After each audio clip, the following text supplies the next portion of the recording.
Vai, Agora doutor. vai. Aguardando. O senhor tem que estar me seguindo.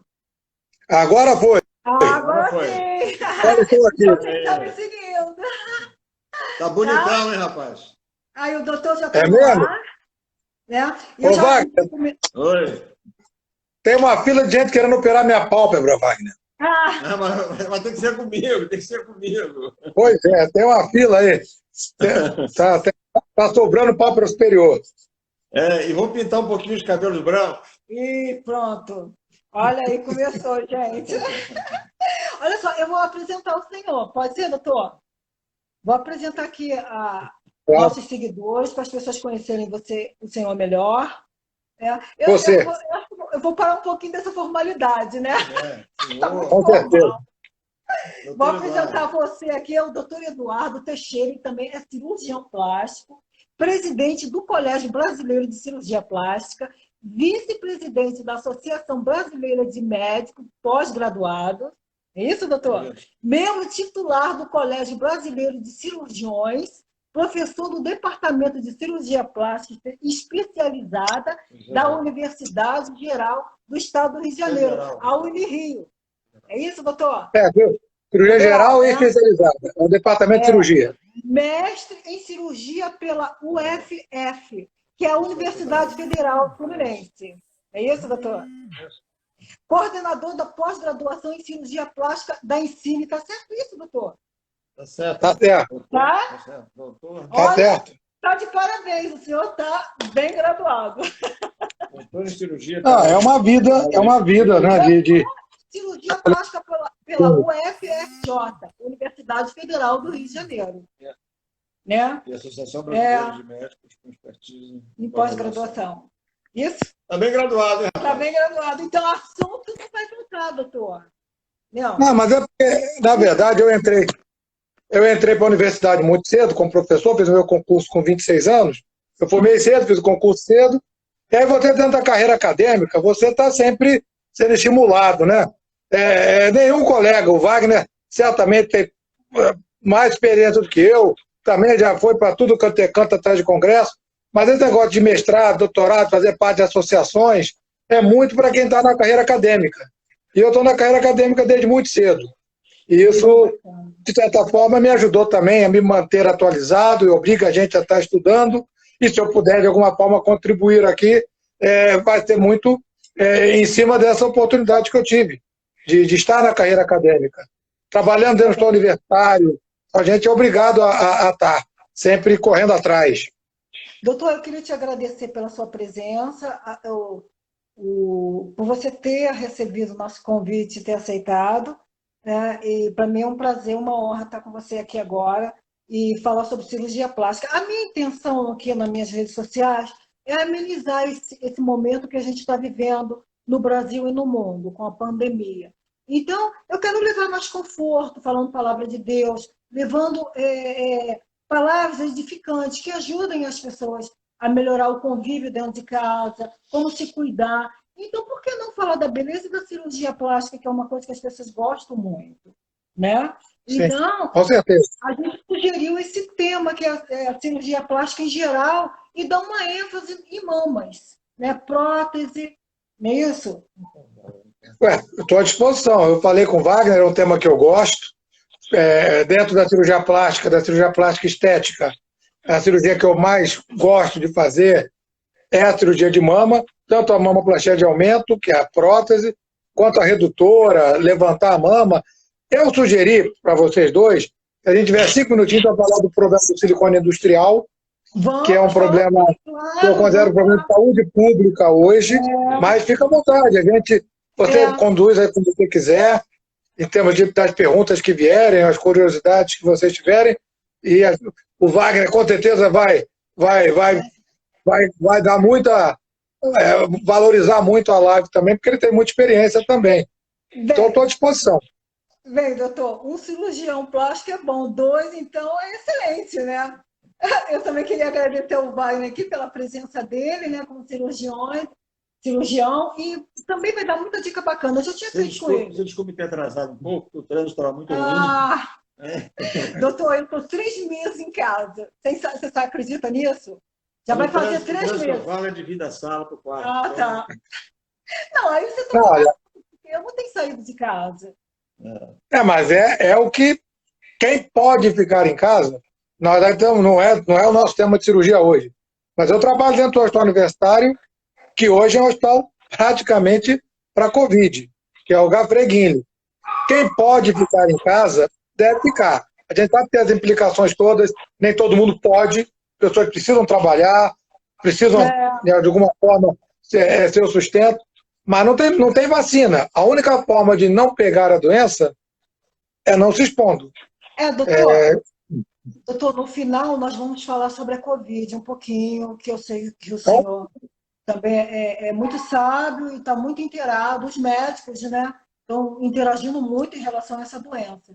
Depois nós vamos levar um pouquinho no final lá por conta do coronavírus. E também, não esquecendo, meu público, eu vou fazer um sorteio no meio do nosso bate-papo, um sorteio que eu vou fazer uma pergunta e vou dar um brinde aos nossos seguidores. Quem acertar vai levar esse brinde. Então, no meio da conversa, eu vou dar só uns 2 minutinhos só para fazer a pergunta. Aí a gente volta a recomeçar nossa conversa. É os brindes que eu dou aqui para os nossos seguidores, né? Um brindezinho para organizar, tá bom? Então, vamos conversar? Vamos começar, amor? Vamos. E vamos então começar o tema, né? Vamos começar falando sobre as mamas. Eu tenho aqui uma pergunta, porque eu acho que, como eu, muitas têm em relação mama. Tem 3 tipos básicos de cirurgia plástica para as mamas, né? Tem a diminuição das mamas, tem a flacidez e aumento de mamas. Bom, o senhor poderia explicar rapidamente a diferença e as possibilidades dessas cirurgias? É mais ou menos, né, como você disse, mais ou menos aquela que quer aumentar, aquela que está satisfeita com o volume, mas quer levantar uma mama que caiu, e a redutora. Eu vou dizer logo bem claro, a grande diferença é quando você tem uma mama pequena para aumentar, você faz isso com uma inclusão de uma prótese, você tem uma cicatriz pequena. Seu único trabalho, entre aspas, falando assim, parece muito simples. Eu até acho simples, eu não sou um cirurgião de complicar, mas você só tem o trabalho, né, de fazer o que a gente chama de incisão, fazer o acesso, existem algumas possibilidades de incisão, e colocar a prótese. Quando você vai levantar uma mama, já implica em tirar pele. Isso é importante que a paciente entenda. Quer ver? Porque a minha amiga operou a mama e não ficou com cicatriz nenhuma, não tem o T. Quando você bota uma prótese, você só tem realmente uma cicatriz pequena de colocar a prótese. Mas quando você tem uma flacidez grande, um excesso de pele grande, e você tem que tirar pele, você não tem como evitar cicatrizes um pouco maiores. E quando você reduz a mama, também é inevitável que você tire pele, que você tenha cicatrizes. Então, na minha opinião, a grande diferença que o paciente, no final das contas, vai ver é essa. O aumento é uma cirurgia mais fácil, mais rápida e com menos cicatrizes. Quando você tem que levantar uma mama ou reduzir uma mama, você tem que entender que você vai ter que tirar a pele, e isso vai implicar em cicatrizes, que vão precisar de mais tempo, o resultado demora mais para estar completo, mas, claro, dependendo da indicação, o resultado também vai satisfazer e compensar muito para a paciente. Eu estava até conversando com meu marido, né, Wagner? Se tem idade para você pensar em fazer uma cirurgia de mama, né? Aí ele até comentou, não, há possibilidades, essas possibilidades. Eu, por exemplo, eu vim fazer minhas mamas com quase 30 anos, porque eu amamentei e vi necessidade de fazer, porque elas não ficaram a mesma coisa, mais bonitinha em pezinha. Eu fiquei assim com minha estima muito baixa depois que eu amamentei. Não, idade, eu vou dizer uma frase aqui, que eu gosto muito de frases, eu coleciono frases. Qualquer dia eu vou escrever um livro só de frases. E uma, Wagner, que eu gostei muito é a seguinte: nós devemos morrer jovens o mais tarde possível. Entendeu? Eu pretendo morrer jovem o mais tarde possível. Se eu puder morrer jovem com 100 anos, é o objetivo. E as mulheres estão vendo muito por aí. Eu tenho paciente para colocar, para fazer cirurgia de mama, com 20, 30, 40, 50, 60, 70, 80. Se a mulher se sente bem, está disposta, e a mama é o que está incomodando ela, claro, uma paciente de 80 anos vai estar no livro. A gente não tem que inventar. Ela vai passar por um pré-operatório em termos de exames, de cuidados, talvez um pouco mais cuidadoso do que uma paciente de 20 anos. O que também não exclui que ela faça um exame pré-operatório que ela precise. Mas a de 80 talvez precise de alguns exames a mais. Mas se ela estiver apta para ser operada, ela vai ser operada e vai fazer a cirurgia que for mais indicada para ela. Também em cada idade você tem uma mama diferente. A partir de uma certa idade depois da menopausa, a mulher perde tecido glandular, substitui por gordura e aquilo vai atrofiando. E uma mulher de 80 anos, você não vai, por incrível que pareça, vai dizer, por que a mulher de 80 anos vai colocar uma prótese? Mas se eu for operar hoje uma paciente de 80 anos, é quase certo que ela vai precisar de uma prótese, né, Wagner? Porque o tecido dela em si, né, parece um paradoxo. Vai botar prótese uma mulher de 80 anos. Bom, vai precisar, porque ela não tem consistência de tecido para ficar satisfeita com o resultado. E não vou dizer que seja o dia a dia, mas aparece. Não existe esse limite. O limite vai ser dado pelo estado geral da paciente. Se ela tiver condição de operar, opera. Pois é, então não tem limite, né? Mas enquanto der para ir segurando, eu até fui. Até meus 30 anos eu esperei primeiro amamentar, né? Aí que veio na minha cabeça a minha primeira plástica, que foi mama. Mas tem riscos, você poderia dizer assim, tem riscos, porque as pessoas hoje têm muito medo, né? Não existe cirurgia sem riscos.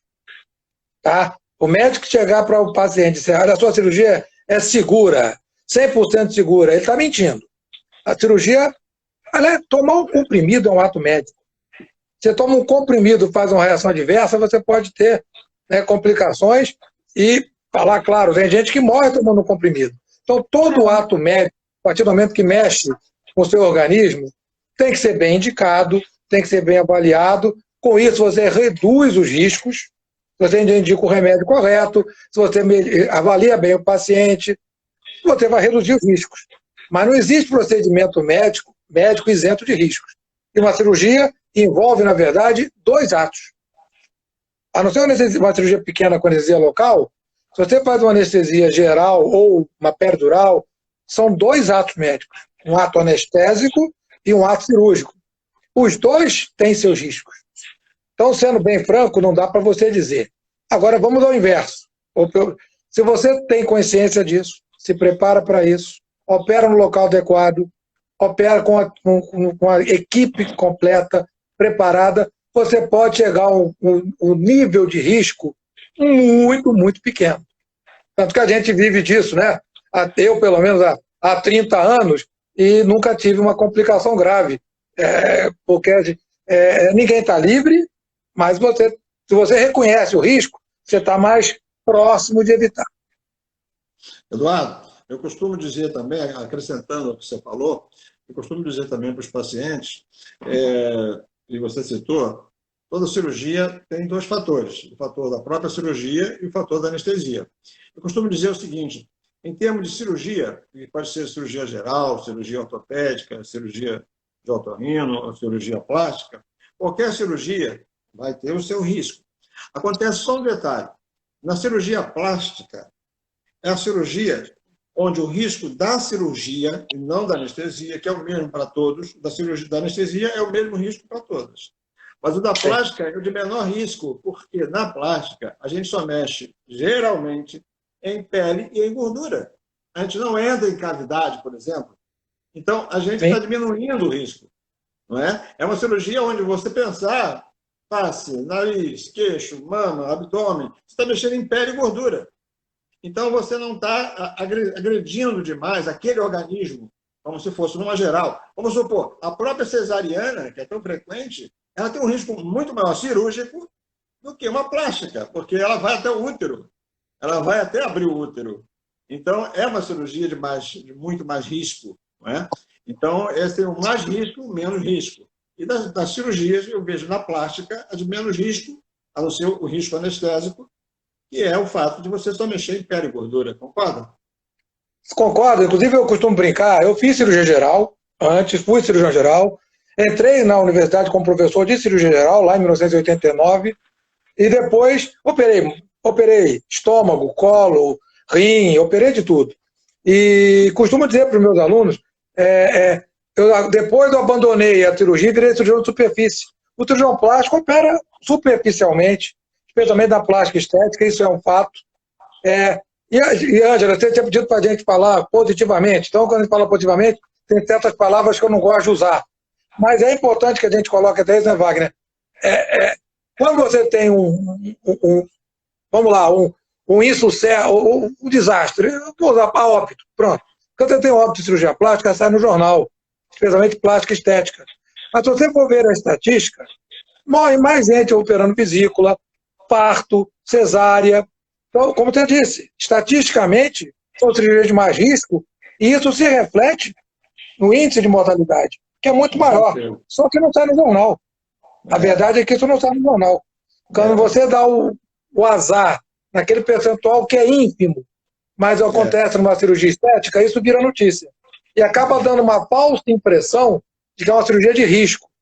Né? Se você for colocar, como o Wagner disse muito bem, numa escala de risco, a cirurgia plástica estética, principalmente, ela está lá embaixo, entre as especialidades que tem mais percentual de complicações. Até também uma coisa que eu digo para meus alunos, o grande risco da cirurgia plástica, a complicação, sabe qual é, Wagner? O paciente não ficar satisfeito. É verdade. Entendeu? E nós temos no dia a dia... Nós temos uma estatística médica, Eduardo, você deve saber, claro, desculpe estar falando assim, é que nós temos a possibilidade de 1 a 2% de pacientes insatisfeitas. Quer dizer, em cada 100, isso, vai ter de 1 a 2, e vão olhar para o espelho depois e vão dizer, não gostei. E aí? Não é? Porque esse é o nosso risco maior. Não é? Esse é o risco maior, é o dismorfismo. Na verdade, que é 1 a 2%, mas é o risco maior. 1 a 2% e é o maior. Os outros riscos são menores que isso. Verdade. Doutor, eu tenho uma experiência muito também triste que eu passei. Minha primeira cirurgia de mama, que foi na Santa Casa, eu fazia instrumentação cirúrgica lá. Eu passei na faculdade para fazer enfermagem, mas eu não quis. Aí meu rumo de vida mudou todo, né? Aí eu fui para o lado artístico, mudou tudo. E lá, a minha professora me indicou uma médica lá dentro para fazer cirurgia plástica. Você sabe que eu tive uma infecção hospitalar nas mamas, através de cocô de rato, né? E ficou 3 meses para reverter esse quadro infeccioso da minha mama. Isso foi antes de conhecer Wagner. Foi bem antes.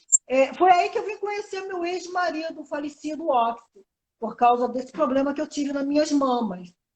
Foi uma fatalidade na época, né, para mim. Eu não esperava, né? E, quer dizer, pode acontecer também, ou não? Não, pode. Se você for lá olhar no livro, tem lá o percentual de complicação de mama, mamoplastias, desde necrose, são as mais temidas, até os hematomas, os seromas, a adjacência de sutura, a infecção. A gente falando assim começa a assustar o pessoal, mas o Wagner já falou, né, Wagner? Isso tudo aí, junto, é 1%. Mas é claro que tem, não tem. E aí você tocou num ponto, Ângela, aqui, às vezes eu digo isso, pacientes me procuram e querem saber onde eu opero. Tem muita paciente que se sente segura operando em hospital geral, operando no Barracol, no Copador. Se eu chegasse, não? Eu não tenho nada contra, mas eu opero em clínica de cirurgia plástica. Isso. Tem algumas na Barra, tem algumas em Niterói. E mais uma vez, como eu falei, eu estou na vida acadêmica desde muito cedo. Você começa a se guiar pelas estatísticas, pelos trabalhos. O risco de uma infecção hospitalar, como infelizmente aconteceu com você, é um risco pequeno. Mas você estando no hospital geral, esse risco ele é maior do que você operando numa clínica que só tem pacientes, entre aspas, pacientes rígidos e limpos. Esse termo cirurgia paciente limpo, nenhum preconceito, é que a cirurgia é assim classificada, limpa, contaminada, potencialmente contaminada, é a classificação que a gente tem. A cirurgia plástica estética é uma cirurgia limpa, de pacientes rígidos, então não tem o risco de estar operando agora numa sala que antes de você estava um pé diabético, ou estava um apendicite, ou você está internado num quarto. Os hospitais gerais, por maior que seja o cuidado com a sepsia e antisepsia, a flora bacteriana deles é diferente. E aí vou à estatística.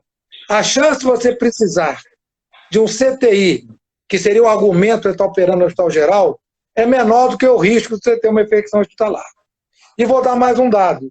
Você, às vezes, se opera no hospital geral com essa sensação de segurança porque tem CTI. Se você der um azar e complicar, você vai pedir vaga no CTI, não tem. Te volta no UTI móvel e te manda para o outro lado da cidade. Porque o CTI também não vai ficar com vaga disponível, reservada para uma cirurgia de mama. Então, eu considero isso uma questão assim muito...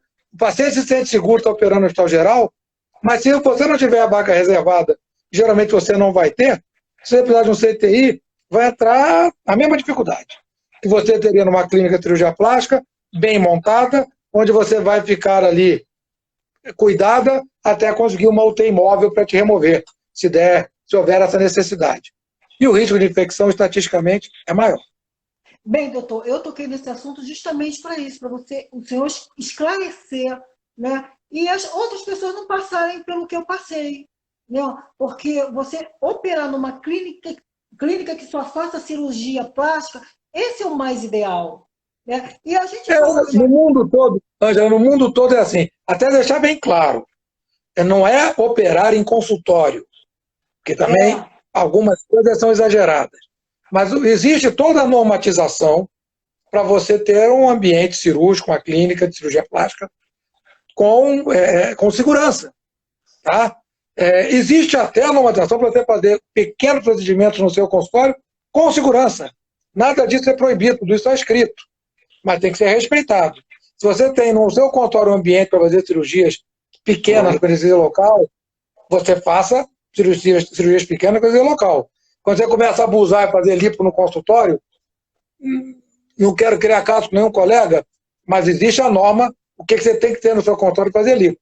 Quando você vai para um nível, ou 2 níveis acima, e tem uma clínica de cirurgia plástica, com centro cirúrgico, com uma RPA, não precisa ser um hospital geral. Você pode ter toda a estrutura exigida, recomendada, numa clínica de cirurgia plástica. E no mundo todo, as clínicas de cirurgia plástica são clínicas de pacientes limpos.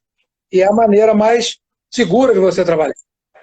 Eduardo, eu estou me lembrando aqui um fato, e vamos deixar esclarecido aqui, fazer uma pergunta.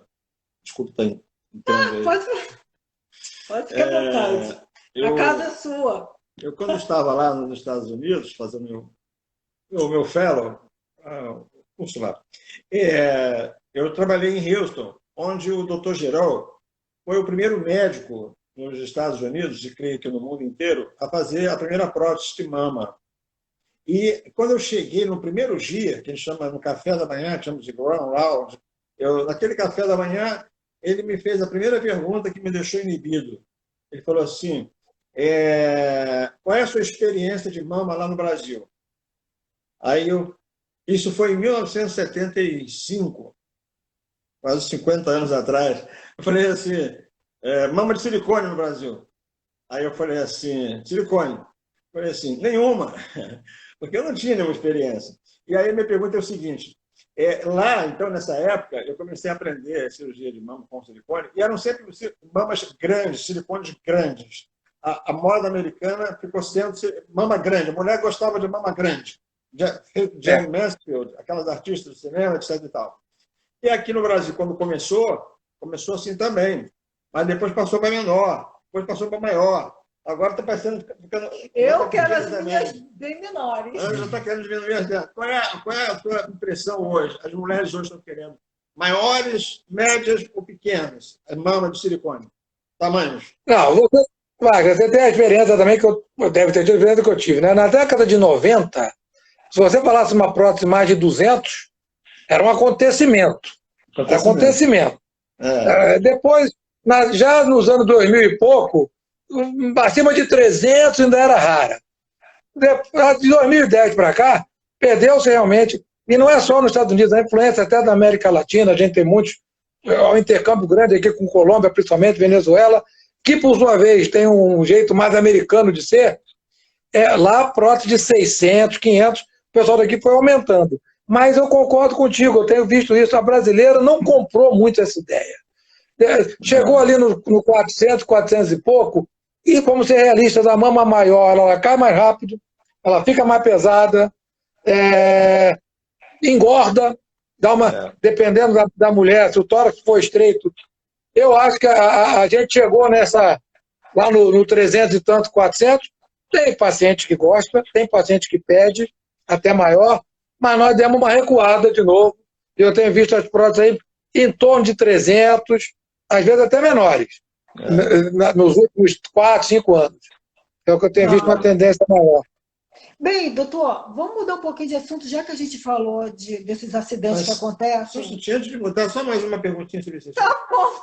Quero explorar meu amigo. Bom. Gosto dele, estou com ele sempre. Mas tem perguntas que eu não faço para ele, né? Dentro desse miolo. Eduardo, em relação a... Hoje em dia há uma preocupação muito grande dos nossos clientes, femininos, né? De saber o seguinte, mas quantos anos que dura a prótese? Quanto tempo ele tem que trocar? Aí criou-se aquele número de 10 anos, que hoje já está ultrapassado. Como é que você vê esse tipo de pergunta no seu consultório hoje em dia? Você tocou muito bem, né? Na verdade, as primeiras próteses lá de trás tinham uma validade menor. Prótese lisa, que eu ainda peguei bastante, quando eu tiro uma prótese lisa de 20 anos, ela sai derretida. Entendeu? Sai derretendo. Dá a impressão de que ela realmente... Mas as próteses mais modernas, algumas inclusive dão garantia vitalícia. Algumas marcas dão garantia vitalícia. Quer dizer, as próteses modernas a gente tem a impressão, ou pelo menos a impressão que passam para nós, porque a história da garantia, você compra um carro com 5 anos de garantia, não quer dizer que no dia seguinte você tem que trocar. O pessoal confunde muito os 10 anos de garantia, que tem uma marca muito grande, muito famosa, que dá 10 anos, isso acaba virando, de certa forma, um padrão, mas 10 anos de garantia não significa dizer que você tem que trocar no dia seguinte. A geração de prótese que a gente coloca hoje, e que a gente vem colocando já há uns 10 anos, 12 anos, para mim ela é uma prótese que pode ser definitiva. Aí vem o outro lado, né, Wagner? Nós não temos uma paciente ainda que tenha vivido 30 anos com essa prótese. Então eu não posso garantir que elas realmente venham a durar 50. Mas paciente com as próteses que a gente colocou nos últimos 10 anos, essa paciente, a minha irmã está aqui do lado dizendo que a dela tem 23 anos. 23 anos que ela tem a prova dela aqui diante, e não está com a menor vontade de mexer. Ao contrário da Ângela, está muito satisfeita com a dela aqui. Eu não diria, realmente não diria ela para mexer, não. Eu vou acreditar que essa prótese pode ir ficando. A mulher faz os exames, se em algum momento nós sabemos que a prótese fica envolvida por uma cápsula fibrosa, que esse risco, alguns falam, vai vazar, vai cair na circulação. Isso não existe. Não é assim. Então, eu não vejo porquê. Se a mulher fizer em algum momento uma mamografia, um ultrassom, e detectar alguma suspeita, tá bom, troca. Mas eu não mando as minhas pacientes voltarem para trocar nem com 10, nem com 20. Para elas, fica com a prótese o tempo que ela não te incomodar ou que nada aconteça, pode ficar. Doutor, a gente poderia mudar um pouquinho de assunto, né, em relação ao problema do implante ilegal de silicone industrial. É crime usar silicone industrial? É claro que é crime. Você está usando um produto que não é indicado. Silicone industrial, vamos deixar bem claro, é aquele vendido no posto de gasolina para dar brilho no pneu. Presta atenção aí, pessoal. Ó. Mas tem que ter cuidado, que as pessoas compram gato por lebre. E o Wagner pegou essa época também. Há 30 anos atrás já usava silicone industrial. Já se usava. Mas era uma coisa mais clandestina, feito de, falar claro aqui, travesti fazendo travesti, às vezes alguém ali conhecido, mas eles sabiam que estavam fazendo uma coisa errada, faziam entre eles, não vendiam isso para ninguém mais. De uns 15 anos para cá, com o advento da bioplastia de glúten, o Metacrio, o PMA, que é um procedimento que tem lá suas indicações e também tem lá seus limites, mas é um procedimento que eu acredito que bem feito, bem indicado, com material correto, ele é um procedimento seguro, Só que o pessoal começou a ver, ó, estão vendendo aí implante de produto no glúteo. Wagner, a turma que tinha o know-how do silicone industrial, viu um filão.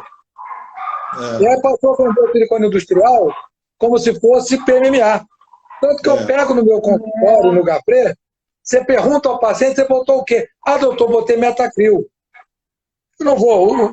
Você pegar uma tomografia de Metacril, uma tomografia de silicone industrial, é totalmente diferente.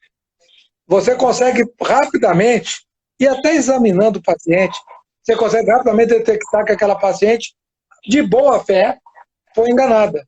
Então não adianta alertar para o silicone industrial, porque a pessoa vai lá, não, eu estou botando Metacril. Eu já mostrei na televisão, em entrevista, o Metacril é diferente, ele é leitoso, ele é branquinho, ele vem em seringas para aplicação. E é caro, mas caro. E essa é uma questão. O PMA custa R$30 o ml, falando assim para arredondar. Se alguém te prometer colocar 200 ml em cada glúteo, 400 ml são R$12.000 só de material. É melhor colocar. Então, se alguém te oferece... Eu também acho. Se alguém te oferece uma bioplastia genérica, não, você não vai pagar o luxo, você faz aqui comigo, aqui, na minha academia, no meu salão, ou na minha casa, ou no quarto de hotel, e vai pagar 4 mil, não acredite que a bioplastia genérica é como um remédio genérico. O remédio genérico, ele é fiscalizado, ele é regulamentado, e ele funciona. Uma bioplastia genérica, se é feita com silicone industrial, é um crime. Foi a tua primeira pergunta, eu vou encerrar respondendo. Você está injetando em alguém um produto que não é indicado para isso, que pode gerar um dano grave, isso é no mínimo crime de lesão corporal. E se der o azar de morrer, é homicídio. Que coisa, hein? E tem muita gente sofrendo com isso sem solução definitiva, né? Hoje no consultório eu tive uma. Todo dia aparece. Que problema sério. Você não tem como, depois você não tem como tirar. Você tem como amenizar alguns sintomas, mas é triste. Vou pegar uma menina de 20 e poucos anos, bonita, que tinha um bumbumzinho bonito, e aí, tentada pela amiga, vou lá, vou botar um pouco mais. Você dizer para essa menina, com 20 e poucos anos, que nunca mais ela vai ter o bumbum que ela tinha antes. Não é que ela não vai ter o que ela sonhou, ela nunca mais vai ter o que ela tinha antes. Porque aquilo vai viver inflamado, viver deformado, viver vermelho, quente. Dá vontade de chorar, porque a paciente chora. Ela não vai morrer disso, mas vai viver mais 60 anos brigando com aquilo, tomando remédio, fazendo uma pequena cirurgia para amenizar uma deformidade. Nunca mais vai se livrar daquilo ali. É uma doença crônica para o resto da vida. Bem, doutor, eu vou dar um intervalozinho agora para fazer a pergunta, para dar esse meu presentinho aqui, olha. É um brinde que eu dou no intervalo, eu faço uma pergunta. A minha pergunta é o seguinte: qual foi a minha primeira plástica? Olha, o ano, basta dizer o ano. Qual foi a primeira plástica que a Ângela fez no ano tal? Aí tem que dizer qual foi e em que ano. Bem, no final, eu vou dar esse perfume, ó, Essência Francesa, a minha primeira plástica. Em que ano foi? E qual foi? Qual foi a plástica? Vai estar no Google, né? Ah, não dá dica, né? O Wagner está querendo entregar. Eu não vou poder concorrer, porque eu estou aqui na live e não posso olhar no celular agora. Não posso consultar o Google. Bem, fala do perfume. O perfume Essência é francesa, É a tampinha é de Murano e o vidro é de cristal. É by Angela Bismarck. Quem me responder essas duas perguntinhas ganha. São duas perguntas? São duas, o ano e qual foi a primeira cirurgia plástica que eu fiz. Qual foi o ano e qual foi a primeira cirurgia plástica? Posso dizer? Eu não tenho. Não pode. Você sabe que você já falou hoje aqui, hein? O ano você não falou, mas qual foi a primeira você já falou. Pois é. Mas eu não vou poder falar. A primeira você já disse.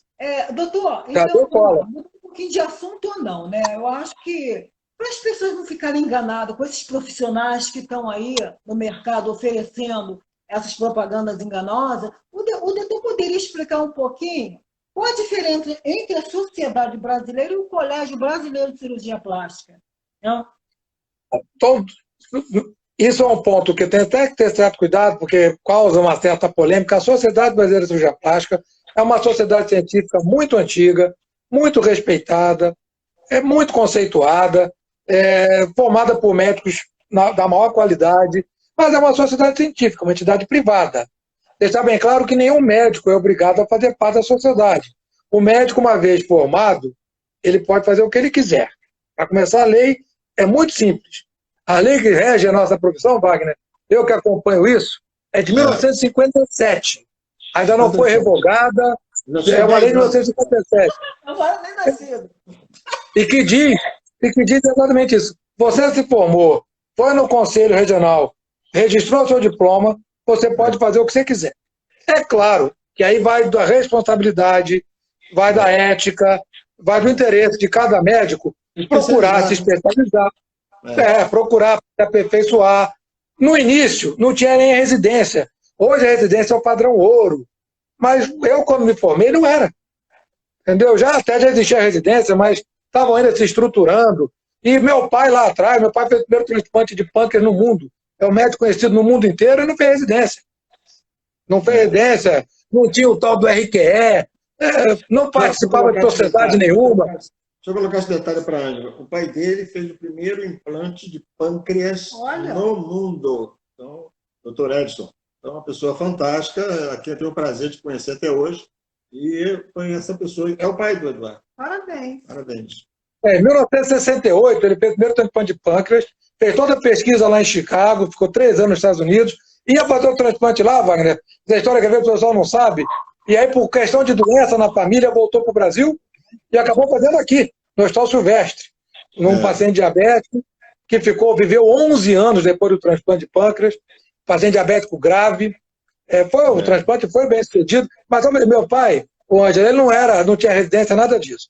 Voltando à história da SBCP, é uma sociedade importante e tudo, mas ninguém é obrigado a fazer parte da SBCP. E ela é uma sociedade que tem seus critérios, como qualquer clube tem. Só entra quem se submete a determinada prova ou quem preenche determinados requisitos. E a gente tem um monte de cirurgiões plásticos formados lá atrás, como Wagner, como eu, e até alguns outros formados mais recentemente, mas que formaram-se em serviços que não são, digamos assim, reconhecidos pela SBCP e que não podem, portanto, entrar para a SBCP, ou que têm dificuldade, ou que tem uma série de critérios que são colocados. Com um monte de gente trabalhando cirurgia plástica, trabalhando sério, querendo trocar conhecimento, querendo fazer um intercâmbio de conhecimento, querendo frequentar congressos, que a SBCP não abre os congressos dela, era natural que surgisse uma outra sociedade. O CBCP é uma sociedade científica que já tem 20 anos, foi meu pai que fundou, com um grupo do qual eu também faço parte desde o início, que hoje a gente tem prazer de ter o Wagner como membro de destaque também. São cirurgiões de qualidade, de experiência, e que estão presentes nos congressos, trocando esse tipo de vivência, mostrando uns para os outros que é também de uma forma de a gente crescer, oferecendo cursos de pós-graduação que são cursos sérios. Então, é uma sociedade menor, uma sociedade mais nova, mas é uma sociedade que tem, no papel, a mesma função. É uma sociedade científica que congrega pessoas que têm ali já a sua experiência, mas o mais importante, pessoas que querem crescer, querem aprender mais, querem trocar esse tipo de conhecimento, que é o que faz a gente, né, poder se desenvolver cada vez mais. Não é obrigado a fazer parte nem de uma nem de outra. Esse é que é o fato. Ninguém é obrigado a fazer parte de sociedade nenhuma. Mas é como a gente falou, né, Wagner? Se você tem um interesse, você se sente estimulado a evoluir, uma sociedade científica é uma forma que você tem de buscar cursos, trabalhos, intercâmbio. Aperfeiçoamento, né? Aperfeiçoamento, uma pergunta? Eduardo, eu estou muito satisfeito em saber, que você vai me contar agora, talvez em primeira mão. Eu ia falar, mas você pode até falar. Eu conversei com a Ângela hoje sobre o cargo que você deverá estar ocupando. Que bacana, semana, parabéns. Aqui no Olha, isso não tem muito mistério, mas eu nem gostaria de antecipar, não, porque sabe como é que é toda essa questão política aqui. Vamos falar sobre um pouquinho do coronavírus? É só dizer bem claro. Se a gente for falar de Covid um pouquinho, eu vou dizer que eu sou professor lá do Cafré, que sou professor, como já falei aqui ainda há pouco, estou no hospital universitário, que hoje o nosso diretor que é um cara que é meu, pode dizer que é meu amigo, fez uma live comigo outro dia, também muito concorrida, falando justamente de Covid, ele é infectologista, o Perry, ele foi né, indicado para a Secretaria Estadual de Saúde. Cargo muito espinhoso, ainda mais nesse momento de pandemia, em que realmente o Estado enfrenta dificuldades para atender o que precisaria atender, mas o Perry encarou isso aí, ele é um cara de muito boa índole, de muito boa vontade, muita disposição e muita competência. Então, se alguém pode encarar esse cargo, realmente é ele. E ele também não escondeu de ninguém, falou em entrevistas, ele está levando uma equipe do Hospital Universitário, que é uma equipe de professores, é uma equipe para a secretaria. A secretaria tem alguns cargos na área de educação e pesquisa, que eu talvez seja convidado, como eu sou professor há 31 anos, tenho mestrado, tenho doutorado, talvez eu seja convidado a ocupar um desses cargos na área de ensino, de pesquisa, dentro da Secretaria Estadual. Mas a prioridade hoje, que eu sou convidado, é ajudar o meu amigo Perry no momento grave, aí, no momento difícil que a gente está passando com relação à epidemia. Doutor, eu queria que você esclarecesse um pouquinho qual é a real aqui no Brasil sobre o coronavírus, que é muita informação. E o Wagner, que é meu marido, como médico, ele vai me passando muita coisa que está acontecendo que nem é verdade. Né? O que a televisão está passando, os repórteres, a gente está vivendo realmente um momento muito difícil na política, na economia, na saúde. O senhor podia falar um pouquinho a real, a verdade, o que está acontecendo? Olha, Ângela, eu não sou infectologista, sou cirurgião plástico, a gente está conversando aqui, vou vivo, faço cirurgia plástica, é o meu dia a dia. Mas, acabei de dizer, a gente tem convivido também diretamente com a turma da infectologia e todos nós, né, estamos sendo bombardeados por trabalhos e tudo mais.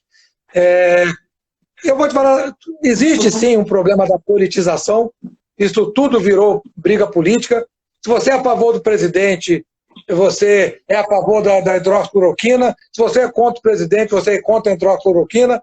Eu vou falar, Wagner, eu fico chateado com colegas médicos que, em vez de irem pesquisar para formar sua própria opinião, preferem ser contra ou ser a favor porque o presidente é contra ou o presidente é a favor. Essa politização realmente acaba, de certa forma, atrapalhando, né, a informação. O que eu posso dizer, Ângela, é o que eu tenho ouvido dos colegas, 90%, algo entre 85% e 90% da população vai ter uma gripezinha. Não estou aqui repetindo para enaltecer o que o presidente falou, porque até acho que ele poderia ter falado um pouco diferente. Mas o fato é que 85%, 90% da população, como eu já tive, e tive uma gripezinha. 3 dias de febre baixa, uma coriza, uma sinusite, e mais nada.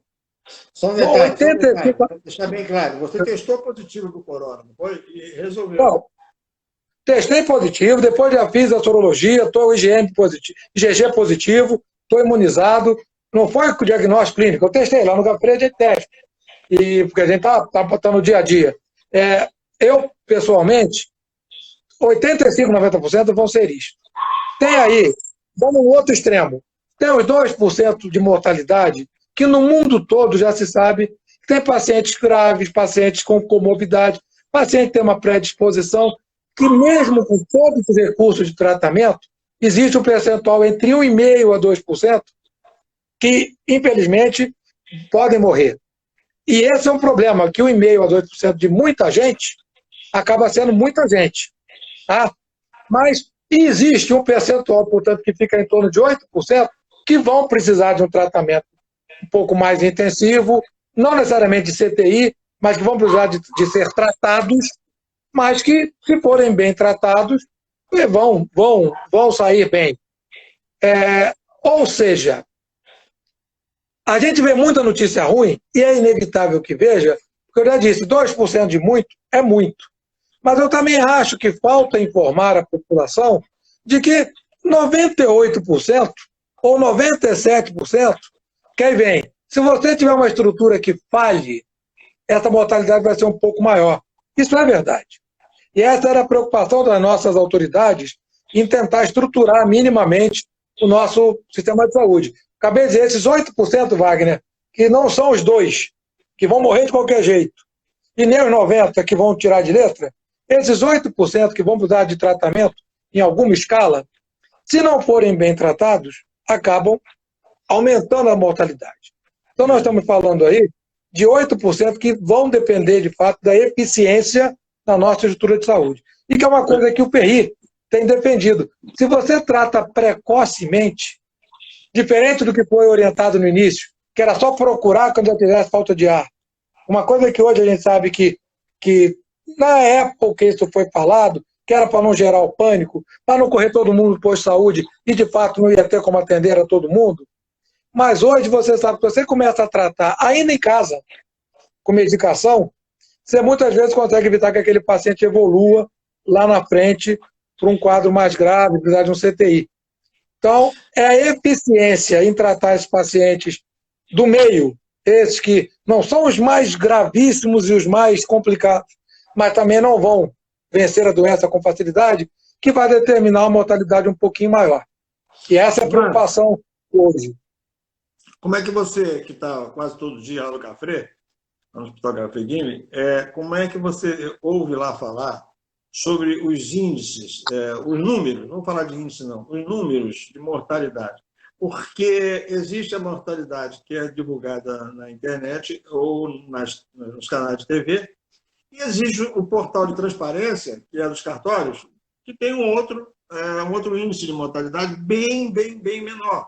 E que seria essa a realidade, porque a pessoa, quando nasce, tem que ter a certidão de nascimento no cartório, e quando morre, tem que ter a certidão de óbito no cartório. Então, o cartório sabe quem nasce e sabe quem morre. Então, nada mais confiável do que o que vai dizer o cartório. Concorda? Então, o portal de transparência que tem na internet, para os cartórios, mostra os índices de morte acusados nos cartórios bem menor do que as colocadas na mídia. Como é que você vê isso? Não, olha, o Wagner é uma pergunta que, para ser bem sincero, eu não tenho muito como responder, porque, na verdade, eu não tenho muito como explicar isso aí. A gente tem visto essa discrepância, já vieram as explicações que na hora do atestado de óbito só vai quando já está confirmado, e às vezes o exame demora para ver o resultado. Então, às vezes, o próprio atestado a certidão, não o atestado, o atestado tem que ser dado. Mas o dado final na certidão de óbito está represada. Eu já ouvi um monte de explicações que eu nem sei se são verdade ou se são possíveis. Talvez eu esteja falando aqui uma grande bobagem, mas é um dado que está meio nebuloso, realmente. E tem uma outra coisa que tem que ser dita. Todo mundo fala em subnotificação. E, de fato, existe uma subnotificação grande dos casos. A gente tem um número que está sendo levado muito a sério, como você mesmo disse, e que ainda assim é discutível, de morte. Mas a gente tem um número absolutamente não confiável de casos. Porque, eu já disse aqui, 90% não vão nem procurar o hospital. Não tem teste suficiente. Então, a gente vê na televisão que o Brasil chegou em 400 mil casos. É muito mais, na verdade, que isso. E aí, como a matemática é uma ciência exata, mas os nossos dados são inexatos, quando você calcula a mortalidade, ela fica totalmente errada. Totalmente errada. Então, se você não tem o número real de casos, você não tem como calcular a mortalidade. E as pessoas estão levando o número de morte mais a sério do que deviam e esquecendo que o número de casos é um número de casos totalmente irreal. E eu vou falar mais uma coisa, Angela, que eu falei sobre esses percentuais. É bom que se diga também que tem um percentual grande da população que não vai pegar. A doença viral, outra, né, Wagner? Nós somos já um pouco mais antigos. Eu fico vendo que os colegas médicos, parece que na hora, não todos, não quero generalizar, mas com os colegas médicos, não. Os médicos estão muito bem informados, a grande maioria está correndo atrás, está buscando, mas eu vejo um ou outro, às vezes se deixando levar por coisas, não tem cura para vírus. Determinado remédio vai curar o vírus. Qual é o vírus que é curado por remédio hoje? Não tem nenhuma doença igual a AIDS, em termos de estudo. Há 40 anos quase que se estuda a AIDS. Até hoje não tem um remédio que mate. Quem mata o vírus da AIDS é o nosso organismo. Desculpe, quem mata o vírus da gripe é o nosso organismo. O da AIDS você consegue controlar, mas não consegue matar. Hepatite C, você consegue controlar, mas você não consegue matar. Herpes, você consegue controlar, mas não consegue matar. Então eu fico vendo coisas assim. Não tem cura para o vírus. Tem tratamento para o vírus, como tem para as outras doenças todas, para que o seu organismo consiga vencer. E o organismo é tão curioso, se você botar 5 pessoas numa sala e um tiver gripado, outros 3 vão pegar e tem um que não pega. Eu ainda Tem imunidade. Mas tem gente que não, eu digo gripe. Então, existe ainda um percentual muito grande de gente que vai ter contato e não vai pegar. Não vai pegar. Por isso é que a mortalidade, no final das contas, se você for ver em relação ao população. Aí eu fico vendo, por que eu estou dizendo isso? Porque eu fico vendo gente fazendo conta, pô, mas se morrer 2% de 200 milhões, não. Não é essa a conta. Nós não vamos ter 200 milhões de doentes. O Brasil é muito grande, tem gente que de fato não vai ter contato, vai ter gente que vai ter contato e não vai pegar. Então a gente vai ter uma mortalidade em torno de 18% daqueles que efetivamente tiverem contato. Mas também não é essa mortalidade que a gente vê hoje, de 400 mil infectados e 20 mil mortos. E aí fica uma mortalidade absurdamente alta, que não é real. Verdade. Eduardo, a última pergunta sobre esse assunto, vamos já quase chegando às 9 horas. Só para falar, a pergunta eu vou fazer. Só para falar ainda do perfume da Ângela, que ela vai sortear, é que depois a gente vai ver a live com calma e vamos ver. Tá muita gente entrando. Tá muita gente, então vamos ver depois quem acertou a pergunta para ela. Como na vez passada, ela manda pelo correio. Ela vai entrar em contato pelo WhatsApp com a pessoa, só vai dar o endereço e ela vai mandar pelo correio, como tem acontecido nas vezes anteriores. Mas a última pergunta que eu quero fazer, pegando a tua experiência, que você está muito ligado ao GAFRE, e principalmente ao secretário atual, como é que está lá no GAFRE? A nossa curva, o aumento está diminuindo, está igualando, a curva já está no platô, ou está descendo? Como é que está lá pelo GAFRE? Olha, eu vou, mais uma vez, eu não gostaria de dar isso como dado oficial, porque eu não trabalho com isso lá no GAFRE.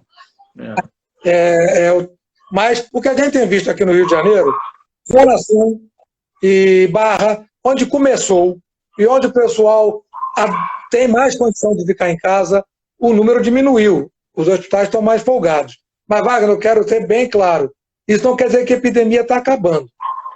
As pessoas têm mais cuidados, têm mais condições de ficar em casa, usam mais a máscara, são mais conscientes, mas eu ainda acho que tem que ter algum cuidado. Não tem como você. E aí vem o outro lado, se você admite que a epidemia vai durar 6 meses, você também não tem como manter 6 meses todo mundo em casa. É inviável para o país, é inviável para a própria pessoa. Havia esse cuidado de ter 2 meses para estruturar o sistema de saúde. Esses 2 meses já foram. Agora vai começar a abrir. E todo mundo tem que ter cuidado, usar máscara, evitar se expor, mas deixar bem claro, mesmo que os números tenham caído um pouco, não quer dizer que a epidemia tenha passado. Tá? Esse era o tal do achatamento da curva. É tentar diminuir o número de casos, mas diluir esses casos. Mas não é a epidemia ter acabado. Tá bom, doutor, e o senhor está atendendo, né? Já começou. Eu acho que o Wagner está atendendo, né? Com todos os cuidados. Eu estou atendendo só. Eu fazia consultório 2 dias. Eu fazia consultório 2 dias por semana em Copacabana, no centro e um dia em Copacabana. Somente estou atendendo só um dia no centro e um dia em Copacabana, porque os pacientes mesmo não estão procurando tanto. Mas estou atendendo. O pessoal me acha no Instagram, no Face, e eu estou atendendo. Não dá para a gente parar, tem os pacientes de revisão, a gente não tem como parar, né? Tem os pacientes que precisam. Pois essa semana mesmo eu fui na minha dentista, aí teve comentários no meu Instagram, cuidado, entendeu?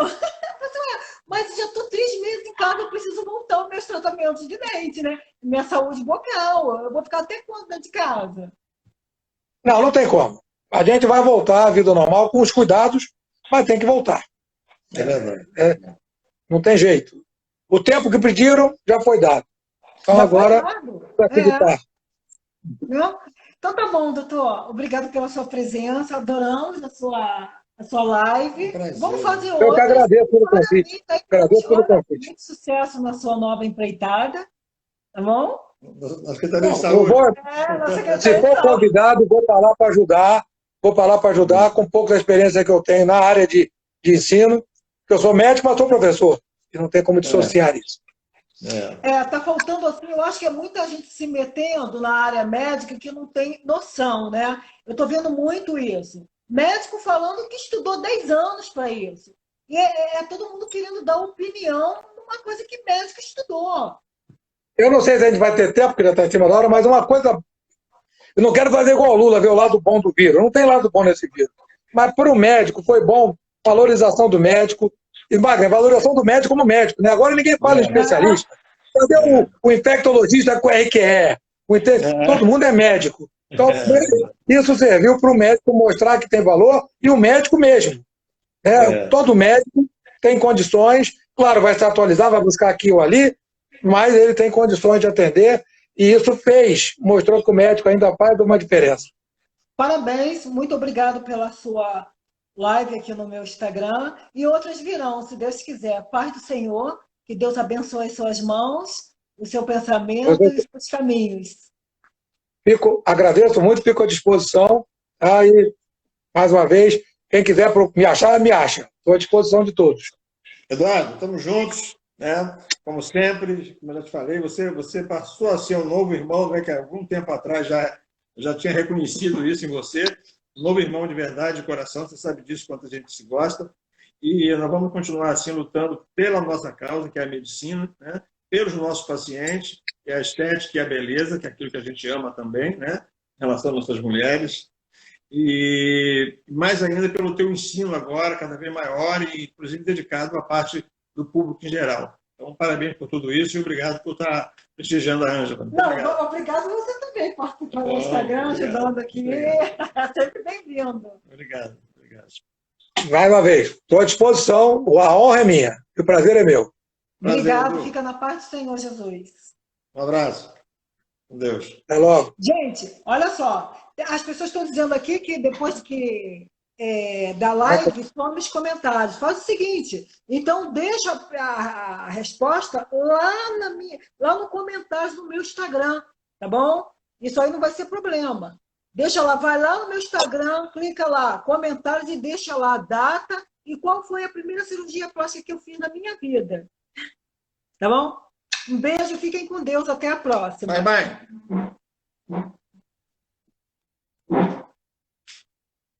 Vai lá no Instagram, gente. Paz, Senhor. Tchau.